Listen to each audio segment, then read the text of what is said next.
সময়টুকু পার করুন।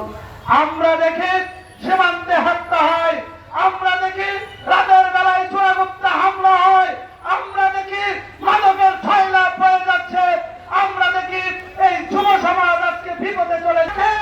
সেই প্রতিশ্রুতি দিয়েছিলেন ফ্যামিলি কার্ডের মাধ্যমে আপনারা প্রত্যেকটি বাড়ি বাড়ি প্রত্যেকটি মানুষকে আপনারা সুবিচার দিবেন, ফ্যামিলি কার্ডের মাধ্যমে তাদের ক্রয় ক্ষমতার জন্য দ্রব্যমূল্য হাতের কাছে রাখবেন।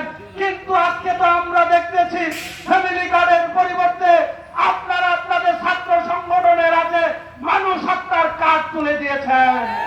আপনারা তো বিশ্ববিদ্যালয়গুলিতে ক্যাম্পাসগুলিতে আপনারা আপনাদের ছাত্র সংগঠনকে রেলে দিয়ে মানুষের চোখ উপড়ে ফেলার কার্ড আপনারা তুলে দিচ্ছেন তাদের কাছে। প্রত্যেকটি মানুষের ঘরে ঘরে পৌঁছাবে, তখন আবার নতুন করে সূর্য উঠবে, প্রত্যেকটি মানুষ স্বপ্ন দেখবে আবার নতুন করে বাংলাদেশকে আবার স্বাধীন করবেন।